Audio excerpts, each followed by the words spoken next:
kenapa 7 kecamatan ini nggak diunggah? Tolong dijelaskan, Mas. Di mana-mana diunggah loh untuk memeriksa begini-begini ini. Oh, kabupatennya juga nggak diunggah. Kalau kayak gini mempersulit kita semua nih. Masuknya suara itu diatur. Sudah masuk, tapi belum masuk ke rekap. Kenapa? Dia mempertahankan yang 02 tinggi dulu, dimasukkan dulu. Lalu yang 01 atau 03 ini ditahan dulu. KPU jelas terlibat, iya, karena dalam proses desain aplikasi itu dia disebut sebagai SME, Subject Master Effort. Ya itulah salah satu masalah di KPU. Menurut saya orang-orang KPU itu tidak ada yang bisa mengendalikan IT-nya di sana. Tidak ada yang bisa mengendalikan karena mereka tidak paham. Sehingga orang lain yang tahu bahwa itu udah berpindah lebih dari 10 kali. Tempat penyimpanan datanya dan sebagainya itu, servernya, itu kan sudah ada tanggal sekian berpindah, tanggal sekian ditutup, tanggal sekian ini data masuk, lalu dikeluarkan lagi, masuk lagi. Jadi ini yang beroperasi itu bukan Sirekap, tapi Situng 2019. Tapi orang kemudian menyebutnya Sirekap. Kalau mau tahu silahkan cek di Sirekap, itu namanya alamatnya di sirekapweb.kpu.go.id. Itu tidak berfungsi dan itulah yang beralamat di Singapura. Yang servernya ada di Alibaba juga Singapura tapi data centernya. Tapi yang Situng difungsikan sebagai Sirekap beralamat di pemilu 2024.kpu.go.id, itulah yang berfungsi. Yang itu beralamat di China itu, di Taobao, perusahaan yang namanya Taobao. Itu anak perusahaan grupnya Alibaba, miliknya Jack Ma. Nah, kita kan tahu Jack Ma itu direkrut oleh Pak Jokowi sebagai penasihat e-commerce. Saya kira kita semua tahu kan gitu. Nah, ini kan yang menggegerkan juga ini. Maksud saya kalau diunggah kan sama-sama bisa kita cermati itu. Kembali ke Sirekap, Mas, Mbak, dibuka lagi. Sirekap. Nah, coba dicek Sumatera Selatan 1. Siap Ketua, kami segera cek ini. Mas, Mbak operator tolong dibuka Sirekap, Mbak. Di 2 kecamatan tadi. Kita cek satu-satu ya, pelan-pelan. Banyuasin 1 tidak diunggah. Banyuasin 2 tidak diunggah. Mestinya kalau selesai di kecamatan kan diunggah ya.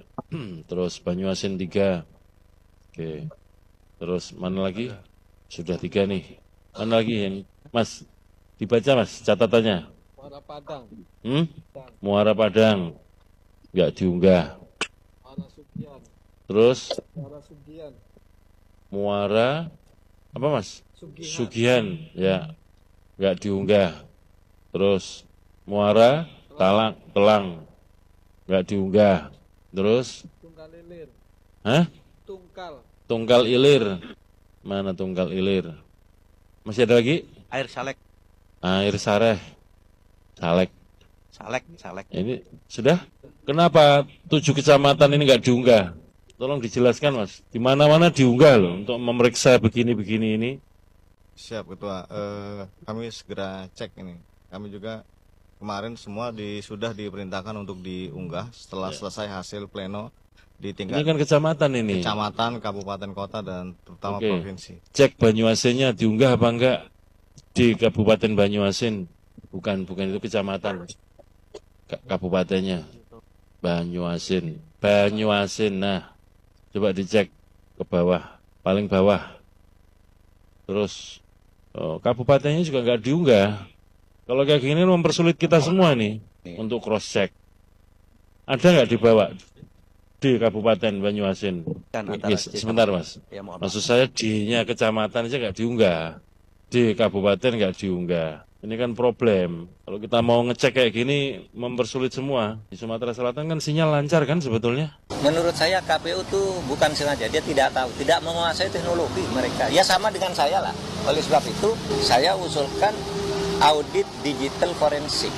Audit digital forensik untuk menilai ya IT dan Sirekap terutama KPU itu, karena sudah ada fakta-fakta digital bahwa itu berpindah sekian kali dan itu siap dipresentasikan. Nah, mereka mengatakan ini sudah diaudit, siapa yang mengaudit mereka? Kalau mengaudit kok masih terjadi seperti itu? Kalau memang sudah diaudit, makanya perlu audit independen.